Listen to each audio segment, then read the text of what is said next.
فیصل محمد کے انتہائی واجب الاحترام سبسکرائبر اور ویورز کی خدمت میں فیصل محمد کا سلام عرض ہے۔ ویورز، پاکستان اور بین الاقوامی حالات پر اپنا تجزیہ لے کر حاضر ہیں۔ اس وقت صورتحال جو ہے تقریباً ہر جگہ جو ہے نا بدستور جسے کہتے ہیں کہ غیر یقینی جو ہے بڑھتی جا رہی ہے۔ پاکستان کا بھی حال یہ ہے کہ حالات جو ہیں اس میں ابھی تک جسے کہتے ہیں کہ اونچ نیچ ہو رہی ہے، اور کبھی تو معاملات اتنے اونچے چلے جاتے ہیں کہ کچھ نظر آتا ہے کہ شاید کل ہی کچھ ہو جائے، لیکن باخر پھر 24 گھنٹے بعد حالات ایسے ہو جاتے ہیں کہ عجیب ہی کچھ صورتحال بن جاتی ہے۔ میں نے آپ کو کہا تھا یہ بات اپنے ویلاگس کے اندر، اور مسلسل میں کہتا رہا ہوں کہ ٹھیک ہے دوسرے تجزیہ نگار ہیں، بہتر ہیں، ان کا ایک تجزیہ ہوتا ہے، ان کی اب رپورٹس ہوتی ہیں، لیکن میں نے جیسے آپ کو کہا تھا کہ عمران خان کے حوالے سے اب تک، یعنی آج بھی میں جو بات کر رہا ہوں آج کی تاریخ تک، یعنی 24 تاریخ تک بھی عمران خان کے لیے مجھے ابھی تک کہیں بھی کوئی فیسلٹی جو ہے نا وہ نظر نہیں آ رہی، ماں سوائے اس کی کہ عدالتیں جو ان کو جو دے رہی ہیں اس کے اندر جو ریلیف دے رہی ہیں وہ ریلیف جو ہے ان کو مل رہا ہے۔ اچھا، دوسرا یہ کہ نگران وزیر اعظم کے حوالے سے میں نے آپ کو کہا تھا کہ جو ان کا نام آیا تھا اسحاق ڈار کا، تو میں نے معلومات کی تھی تو مجھے پتہ لگا تھا کہ یہ جو ہے اسحاق ڈار کا جو نام آیا ہے بنیادی طور پر یہ نام جو ہے مسلم لیگ کی طرف سے آیا تھا، لیکن معاف کیجیے گا اس میں کہیں نہ کہیں ذاتی طور پر کوشش کر کے آئی ایم ایف سے بھی کسی آئی ایم ایف کی شخصیت سے بھی یہ فرمائش کرائی گئی تھی، اور یہ کہا یہ گیا تھا کہ جناب اگر چونکہ اسحاق ڈار صاحب نے یہ سارے معاملات کیے ہیں اور حکومت بھی ان کی ہے، اور وہ چونکہ گارنٹر بھی ہیں اور دوسری جماعتوں سے بھی انہوں نے موجودہ مطلب گارنٹی دیکھی تھی حکومت نے،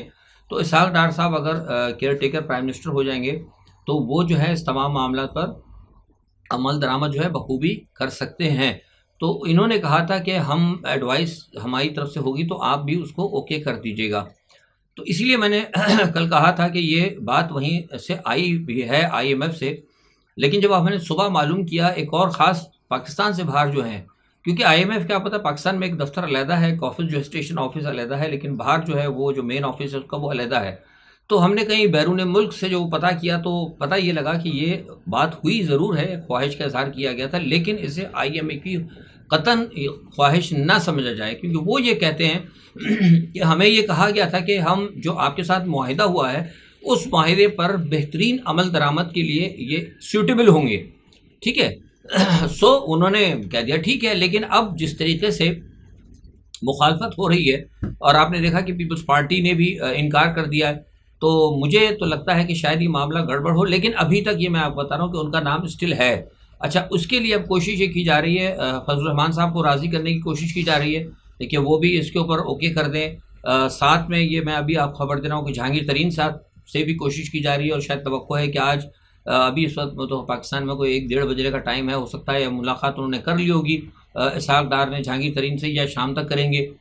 تو وہ بھی کوشش کر رہے ہیں۔ بہرحال اسحاق ڈار اس وقت اپنے لیے لابنگ کر رہے ہیں بھرپور طریقے سے کہ ان کو کیئر ٹیکر جو ہے پرائم منسٹر لے لیا جائے۔ اگر وہ کیئر ٹیکر پرائم منسٹر ان کو اگر لے لیتے تو میں سمجھتا ہوں، میرا جہاں تک خیال ہے کہ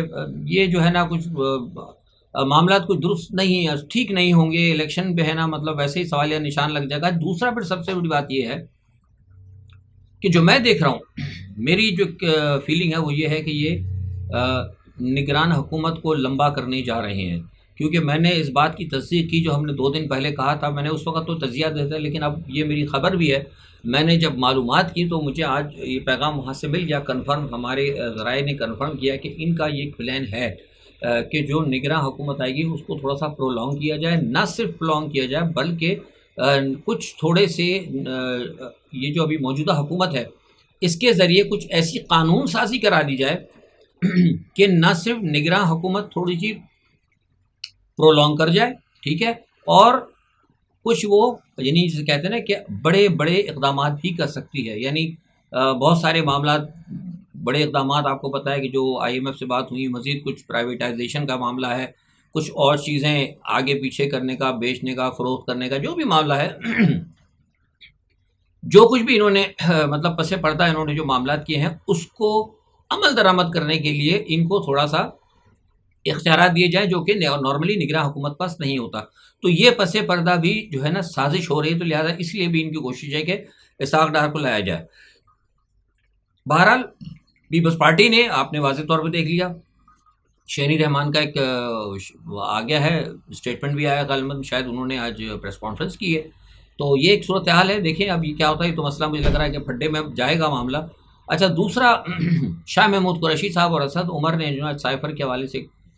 ایف آئی میں اپنے بیانات دیے ہیں. ابھی تک تو مجھے نہیں پتہ لگا، لیکن ایک جگہ سے میں نے صرف ہلکی سی مجھے خبر ملی ہے کہ ان کے بیانات میں کہیں تھوڑا سا ایک کنٹروڈکشن آیا ہے.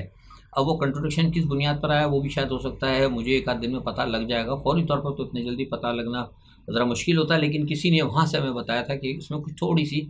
گڑبڑ ہے. لیکن بہر آپ دیکھیں گڑبڑ کسی طرف سے بھی ہمیں پتہ لگے تو انشاءاللہ ہم ضرور آپ سے ذکر کریں گے. اچھا دوسرا ایک یہ ہے کہ جو الیکشن کمیشن ہے، ایک اچھا سپریم کورٹ کا میں بتاتا ہوں کہ سپریم کورٹ میں جو وکیل عبدالرزاق کے جو قتل کے اندر جو ایک جھوٹا مقدمہ جو عمران خان پر، میں بڑے دلیل سے آپ کہہ رہا ہوں کہ جھوٹا مقدمہ ہے، میں نے روز اول سے کہا، تو میں اسی لیے بڑے وثوق سے آپ سے کہہ رہا ہوں کہ جھوٹا مقدمہ جو بنایا گیا تھا اس کے اوپر ان کو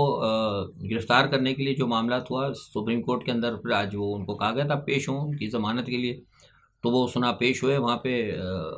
عمران خان صاحب، اور ساتھ میں ان کا وکیل بھی تھا بلوچستان کا، جو استخاذہ کا وکیل بھی تھا. یہاں سے کھوسا صاحب وغیرہ بھی پیش ہوئے. بلوچستان کا جو وکیل تھا اس نے یہ کہا کہ جناب عمران خان کو پابند کیا جائے کہ وہ جو حکومت کی جو جے آئی ٹی ہے اس حوالے سے اس کے آگے وہ پیش ہوں. سپریم کورٹ کو کہا، تو سپریم کورٹ کے جج نے کہا کہ جناب اس قسم کی کوئی آرڈر ہم نہیں دے سکتے. اور جو بہرحال انہوں نے فی الحال عمران خان کی جو ہے نا 9 تاریخ تک کی ضمانت جو ہے نا انہوں نے 9 اگست تک کی جو ہے نا منظور کر لی ہے. تو یہ ایک عمران خان کو یہاں پہ ریلیف ملا ہے. لیکن ساتھ ہی مجھے الیکشن کمیشن سے جو نا خبریں کچھ مجھے لگ رہا ہے کہ شاید گڑبڑ ہو جائیں گی. اور الیکشن کمیشن کے حوالے سے مجھے یہ خبر مل رہی ہے ابھی تو شاید اس وقت کچھ 3 بجے 4 ساڑھے 4 کا ٹائم ہوگا، 5 بجے کا ٹائم ہے سوری پاکستان میں اس وقت. تو 5 سوا 5 بجے تک مجھے یہ خبر مل رہی ہے کہ الیکشن کمیشن جو ہے نا شاید ہو سکتا ہے ان کے کوئی ناقابل ضمانت وارنٹ شاید ہو سکتا ہے نکال دے گی. اور کیونکہ یہ بات مجھے اس سے پتہ لگا ہے کیونکہ جو اسلام آباد کی جو پولیس ہے، پولیس کے ذرائع بتا رہے ہیں کہ ان کو کچھ آرڈرز ملے ہیں ہائی الرٹ رہنے کے. تو یہ ہائی الرٹ کہاں سے ہوگا کیسے ہوگا، تو اس میں پتہ یہ لگا کہ شاید ہو سکتا ہے، یہ میں پکی خبر نہیں دے رہا، میرا خیال ہے کہ شاید ہو سکتا ہے الیکشن کمیشن کے ناقابل ضمانت وارنٹ نکال دے. کیونکہ وہ یہ انتظار کر رہے تھے کہ سپریم کورٹ سے یہاں پہ ان کی ضمانت ہوتی ہے یا سپریم کورٹ ان کی ضمانت نہیں دیتی. لیکن جب سپریم کورٹ نے یہاں سے ضمانت دے دی تو اب فوری طور پر یہ فیصلہ کیا ہے کہ الیکشن کمیشن کے ذریعے ان کو اریسٹ کیا جائے. تو اب دیکھنا یہ ہے کہ شاید شام تک یا ہو سکتا ہے 11 بجے تک یا رات تک پتہ لگ جائے گا، ورنہ کل ہو سکتا ہے. بہرحال یہ جو ہے معاملہ ہے کہیں نہ کہیں، اسی لیے میں آپ سے کل ڈے بیفور یسٹرڈے بھی آپ کو میں نے کہا تھا کہ یہ الیکشن کمیشن کے حوالے سے جو لوگ بہت ساری خبریں دے رہے ہیں نا کہ وہ کچھ ٹھیک نہیں ہے، معاملہ ہے گڑبڑ ہے.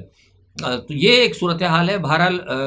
آج جو ایک اور بات وہ ہوئی جو مجھے بڑا افسوس ہے کہ عمران خان صاحب جب آج عدالت میں پیش ہوئے تو ان کے ساتھ بڑی بدتمیزی والا واقعہ کیا گیا اور بہت غلط کیا یہ. میں ایک بحیثیت ایک عام سابقہ سیاستدان بھی ہوں اور جو کچھ بھی آپ سمجھ لیں تجزیہ نگار بھی ہوں، میں اس چیز کو سخت ناپسند کرتا ہوں، سخت مذمت کرتا ہوں. ایک ہمارے سابقہ وزیر اعظم ہیں، ایک تو آپ نے ان کو پابند سلاسل اس کرنے کی آپ ناجائز طریقے سے کوشش کر رہے ہیں، اتنے سارے آپ نے ان پر کیس بنا دیے ہیں. دنیا میں کہیں اتنا نہیں ہوتا کہ ایک آدمی نہیں، ایک دنیا کی عدالتیں کہتی ہیں کہ ایک مقدمے میں ایک ہی ایف آئی آر ہوتی ہے. یہاں ایک مقدمے میں 6 7 بلکہ 8 ایف آئی آر آپ نے ٹھوک دی ہیں. قانون تو پوچھنے والے ہی نہیں ہے، آئین کو پوچھنے والے نہیں. دنیا کے اندر مذاق بنا ہوا ہے. 180 پتہ نہیں 200 آپ نے مقدمے بنا دیے ہیں. اور جب وہ جاتا ہے یعنی کہ ایک قانون کے احترام کے اندر تو اس پر آپ گالیاں گلم و چسپ بوتلیں پھینکنا اور یہ کرنا. اور آج وہ جو ہے بدتمیز انسان کارٹون نما، میں تو لفظ ایسے استعمال نہیں کرتا، لیکن بہت بری اس کی حرکتیں، جس نے وہ جو آتا ہے اپنا تاڑڑ، جس نے وہ حرکتیں کی، کم از کم یہ سوچنا چاہیے مخالفت آپ کی ہوگی لیکن آپ یہ مت بھولیں کہ وہ آپ کا ایک سابقہ پرائم منسٹر ہے اور آپ کی سب سے بڑی پارٹی کا لیڈر ہے. آپ یہ اس قسم کی حرکتیں کر کے آپ ساری دنیا کو کیا پیغام دینا چاہتے ہیں کہ آپ ایک بدتمیز قوم ہے، ایک بےہودہ قوم ہے، ایک ایسی قوم ہے آپ کو کہ جن کو کہ اپنے لیڈرز کا یا اپنے پیٹی بھائیوں کا یا اپنے ساتھیوں کا کوئی وہ احساس نہیں ہے. تو یہ کم از کم ایک اچھا جو ہے نا جیسچر جو ہے نا، یہ مسلم لیگ نماز جو ہے نا، آپ یقین کریں اس سے ہمیشہ ہر جگہ کو نا جہالت کی آپ توقع کر سکتے ہیں. ان سے کبھی بھی کوئی انسانیت یا ادب آداب کی توقع بالکل آپ نہیں کر سکتے. تو لہٰذا اس کی میں سخت مذمت کرتا ہوں اور ان کو کہتا بھی ہوں کہ اگر دیکھیے میرے لوگوں نے جیسے میرا کو مسلم لیگ مطلب پی ٹی آئی سے تعلق نہیں ہے، اوبیسلی میں نے جب برا محسوس کیا ہے تو جو پی ٹی آئی کے لوگ ہیں اور جو عام عوام ہیں جو کہ اس وقت عمران خان کے ساتھ، ہمیں کہتے میں کوئی ڈر نہیں ہے یہ بات کہتے ہوئے کہ اس وقت پاکستان کی عوام میجورٹی عمران خان کے ساتھ ہے، تو اگر ان کے لیڈر کو اگر آپ اس طرح کریں گے تو پھر یہ سوچ لیں کہ یہ پھر مسلم لیگ نواز کے لیڈروں کا روڈوں پہ نکلنا بھی شاید مشکل ہو جائے. یہاں تو پانی کی بوتل ماری نا، تو ایسا نہ ہوا ان کو کچھ اور ہی مارنا شروع کر دیں. اور یہ بات میں آپ سے شروع سے کہہ رہا تھا کہ ہماری قوم دیکھ لے کہ ان کی جو خاموشی رہی ہے نا، خاموشی، آج آپ دیکھ لیں کہ ان کے لیڈروں کو کچھ کہہ بھی نہیں رہا تو اس کو مارنے اور نعرے پیٹنے کے ہو رہے ہیں، جبکہ جنہوں نے لوٹا، بدماشی کی، آپ کو بھوک سے لگا دیا، آپ کے پیٹوں پہ پتھر باندھنے کی نوبت لے آئے، سمجھ گئے، آپ ان کے لیے کھڑے نہیں ہو رہے، آپ خاموش ہیں ان کے خلاف، آپ ان کو کچھ نہیں کہہ رہے. لیکن جس نے آپ کے لیے بہت کچھ کرنے کی کوشش کی، جو اسٹل کر رہا ہے، اپنی زندگی اس نے داؤ پہ لگا دی ہے، اس کو آج یہ حالت ہوگی کہ اس کو گالیاں جو اور نہ بوتلیں مارنا، اور کل تک ہو سکتا ہے شاید کوئی لاٹھی ڈنڈے بھی کرنے لگے مسلم لیگ نواز والے. تو یہ خیر جو ہماری عوام ہے اس کو سوچنا چاہیے کہ وہ کب تک اور کہاں تک خاموش رہیں گے. اچھا، اسی میں ایک اور سب سے جو اہم خبر ہے وہ، معاف کیجیے گا میرا گلا بہت خراب ہے، شام کو گزرا، میں ایک جگہ ٹریولنگ تھی، اس وجہ سے ٹھنڈ لگ گئی شاید، اس لیے معافی چاہتا ہوں. اچھا، اس میں آپ کو ڈسٹربینس ہو. اچھا، دوسرا ایک جو اہم بڑی خبر ہے وہ یہ ہے کہ آج جو ہے آرمی چیف کی امریکن سینٹ کام کے جو کمانڈر مائیکل ایرک ہیں ان کے ساتھ ملاقات ہوئی ہے. اخبارات میں تو آپ کو خیر پتہ لگ گیا ہوگا، جو خبریں آپ نے شاید سن لی ہوں گی، کہ ایک واجبی سی بات ہوتی ہے کہ جناب علاقائی اور یہ وہ ایکسٹرا پہ بات ہوئی اور جناب یہ سب کچھ ہوا. اوبیسلی علاقائی معاملات ہوتے ہیں، لیکن ہمارے پاس جو مجھے وہاں سے پتہ لگا تھا کہ اس میں بہت ساری چیزیں ہیں، علاقائی معاملات ہیں. یوکرائن کی جو جنگ ہے، یوکرائن کی جنگ کے اندر پاکستان کا کیا کردار ہوگا، اور جو پاکستان کے اندر جو اس وقت پاکستان کے جو حالات ہیں اس حوالے سے پاکستان کیا کر سکتا ہے، پاکستان پہ کیا ذمہ داری ہو سکتی ہے، اور اس علاقے کے اندر کنٹینمنٹ آف چائنا جو امریکا کا سب سے بڑا پلان ہے، اس پلان کے تحت کیا کچھ ہوگا، کیا ہے، اس حوالے سے کچھ تھوڑا بہت چینج آف ویوز جو ہیں وہ ہوئی ہیں. ظاہر سی بات ہے کچھ تو انہوں نے ساری باتیں تو جو آرمی چیف سے نہیں کی ہوں گی، جو ان کا پلان ہے، خفیہ پلان تو ہوگا نا بڑی طاقت کا جو اس خطے کے اندر ہے، لیکن کچھ پس پردہ جو کچھ معاملات ہیں اس کو میں نے آپ کو بتایا کہ یہ تمام چیزیں ہیں، کیونکہ یہ سارے معاملات جب وہ یہاں پر آئے ہیں تو اپنے سفارت خانے میں، اور جو سفارت خانے سے جو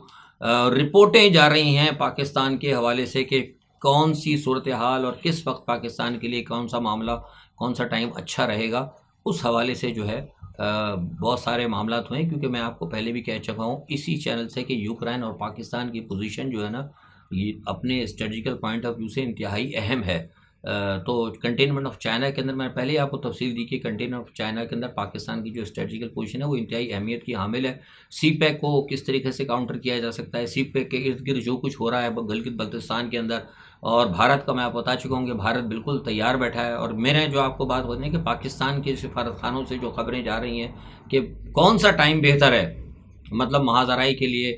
گلگت بلتستان کے اوپر پٹے کھولنے کے لیے، وہ ساری چیزیں جو ہے نا یہ پس پردہ کافی عرصے سے چل رہی ہیں. تو اس کے بعد اب یہاں سینٹ کام کے جنرل کا یہاں پر آنا، جنرل مائیکل ایرک کا، اور پھر ملاقاتیں کرنا، اب ظاہر سی بات ہے اپنے سفارت خانہ بھی جائیں گے، اور جو ان کو یہاں سے مطلب سفارت خانہ کیا ہے، منی امریکہ ہے اللہ ماشاء اللہ وہ اسلام آباد کے اندر، تو یہاں سے پھر ساری جو چیزیں جائیں گی تو اس سے پھر نیکسٹ پتہ لگے گا کہ پاکستان کے حوالے سے امریکن پالیسی کیا ہے. کل ہی میں نے آپ کو بتایا تھا نا، وہ کہہ رہے تھے کہ ہم امریکہ پاکستان کو بھول نہیں سکتے، تو میں نے کہا تھا نا وہ صحیح بات ہے، وہ ساری زندگی نہیں بھول سکتے جب تک کہ پورے پاکستان کا 3-5 نہ ہو جائے، کبھی نہیں بھولیں گے پاکستان کو. اچھا، ذکر سے اب آیا ہے باہر کا، تو تھوڑا سا یہ کر دوں کہ یہ جو یوکرائن کی جو جنگ چل رہی ہے نا، وہ اس میں جو کاؤنٹر افینس میں نے آپ کو بتایا تھا کہ وہ ناکام ہو گیا ہے. کاؤنٹر افینس ناکام ہونے کی وجہ سے نیٹو کے اندر سخت پریشانی ہے، اور نیٹو کے جو سیکرٹری جنرل ہیں وہ بارہا کہہ چکے ہیں کہ ہمیں جو ہے بڑا افسوس ہے کہ ہماری توقعات پوری نہیں ہو رہی، اور روس جو ہے نا اس وقت بڑی تیزی سے ساتھ حملے کر رہا ہے. اور میں نے آپ کو کل بھی بتایا تھا کہ بڑی تیزی سے اس نے 4-5 جگہ اس نے جو یکمشت مطلب اس نے محاذ کھول دیا ہے رشیا نے. اور اس وقت تو جو پوزیشن ہے، میں نے کل آپ کو یہ بات کہی تھی کہ اس وقت جو ہے نا یوکرائن بڑی بری طرح اس وقت شکست کھا رہا ہے ہر جگہ. اور گزشتہ 24 گھنٹے میں، آج میں آپ سے بات کروں اس وقت پاکستان کے 4 بجے کا ٹائم ہوگا، کل شام 4 بجے سے لے کے آج پاکستان کے وقت کے 4 بجے تک میرے پاس جو مصدقہ اطلاعات ہیں وہ یہ ہے کہ 400 کے قریب یوکرائنی جو ہے نا فوجی مارے جا چکے ہیں. اور حالات یہ ہے اس وقت کہ ان کے پاس لاشیں اٹھانے کے لیے بھی بڑی پرابلمز ہو رہی ہے. اس سے آپ اندازہ لگا سکتے ہیں کہ یوکرائن کی کیا صورتحال ہے. اسی وقت میں ایک اہم خبر یہ ہے کہ لوکاشنکو جو ہے اس وقت ماسکو میں موجود ہے، اور لوکاشنکو جو ہے وہ اس وقت ایک نیا محاذ کھولنے کی بات کر رہے ہیں. میں نے آپ کو پہلے کہا تھا کہ ویگنر جو ہے پولینڈ میں ان کو ویگنر کو لا دیا ہے، کیونکہ ان کی رشین ایجنسیز نے، یہ ہم نے خبر کنفرم کی ہے، رشین ایجنسیز نے کچھ پیغامات ایسے پکڑے تھے جس سے یہ پتہ لگتا تھا کہ نیٹو جو ہے پولینڈ کے ذریعے جو ہے یہاں پہ ایک روس کے خلاف محاذ کھولے گا، اور وہ پولینڈ کے ذریعے اپنی فوجیں جو ہے یوکرائن میں داخل کریں گے اور وہاں سے رشیا پہ حملہ کریں گے۔ یہ جب پیغام ملا، رشین ایجنسیز نے جب یہ پیغام پکڑا، تو اس کے بعد سے پھر فوری طور پر روس نے بھی نا بڑے تیزی کے ساتھ جو ہے انہوں نے اپنے ڈپلائمنٹ کر دی، اور اس کے فوراً بعد لوکاشنکو جو ہے اس وقت ماسکو میں آئے ہوئے ہیں، اور لوکاشنکو کے ساتھ اور جو روس کے ساتھ جو ملاقاتیں چل رہی ہیں، اس سے مجھے سائڈ لائن کے اوپر جو معلومات مل رہی ہے وہ یہ ہے کہ یہ لوگ مکمل طور پر پریپیئر ہو گئے ہیں کہ اگر وہاں سے ذرا سی بھی ایک بھی فوجی نے اگر کوئی گڑبڑ کی یا نیٹو کی طرف سے کچھ ہوا تو یہ بھرپور طریقے سے جو ہے نا پولینڈ کے اوپر حملہ کریں گے، نہ صرف پولینڈ پہ حملہ کریں گے بلکہ اسٹونیا جو ہے ساتھ میں بلیک سی کے ساتھ، اس کے اوپر یہ چھوٹے چھوٹے جتنے ملک ہیں ان کو فوری طور پر بڑے حملہ کر کے وہ فوری طور پر کیپچر کرنے کی کوشش کریں گے۔ سوال سنگھ کی بات چیت ہو گئی ہے، اور اسی دوران اگر فوری طور پر اگر نیٹو نے براہ راست اگر کوئی حملہ کیا تو یہ فوری طور پر جو ہے نا یہ بات بھی طے ہو چکی ہے کہ یہ بحری سطح سے جو ہے نا پھر فوری طور پر اپنے خطرناک جو ہے نا میزائل، جو ان کے پاس جو میزائل ہیں انڈر دی واٹر، میں اب نام نہیں لے رہا اس وجہ سے خاص طور پر کیونکہ ایک آدھ دفعہ میں نے اسلحے کا نام لے لیا تو تھوڑی سی آبجیکشن ہو گئی تھی، تو ان کے پاس کچھ رشیا کے پاس ایسے کچھ میزائل ہیں جو انڈر دی واٹر جو ہے نا بڑی زبردست سونامی لا سکتے ہیں، تو وہ انہوں نے 11 مقامات کے اوپر جو ہے نا انہوں نے بالکل کو ریڈی کر دیے، ریڈی ٹو فائر کر دیے۔ ڈپلائمنٹ ہونا اور بات ہے، ریڈی ٹو فائر ہونا اور بات ہے، تو ریڈی ٹو فائر انہوں نے کر دیے کہ اس کا مطلب یہ ہے کہ یہ معاملہ جو ہے نا ایک دفعہ جیسے میں نے کہا تھا کہ پھر بگڑتا جا رہا ہے۔ تو دیکھیے یہ ایک صورتحال ہے، ویگنر کو تیار جیسے کر دیا گیا ہے، لوکاشنکو کی اب وہاں سے کب واپسی ہوتی ہے، آج رات نکلتے ہیں وہاں سے، پھر اس کے بعد کیا فیصلہ ہوتا ہے، یا ہو سکتا ہے لوکاشنکو کے ساتھ کوئی پریس کانفرنس کرتے ہیں پیوٹن، جو بھی صورتحال ہوگی پتہ لگے گی، لیکن اس طرح جیسے یہاں پہ پاکستان کے اندر حالات میں نے بتایا کہ عمران کے لیے درست نہیں ہے، اسی طرح یہاں مجھے لگتا ہے کہ پولینڈ کے لیے بھی حالات خراب ہو رہے ہیں۔ دعا ہے اللہ تعالیٰ سے کہ اللہ تعالیٰ کوئی بہتری کی صورتحال لے آئے، ابھی تک ہمیں تو کہیں لگتا ہے ایسے آثار نظر نہیں آ رہے۔ آج کے لیے اتنا ہی، اپنا بہت خیال رکھیے گا، اللہ حافظ۔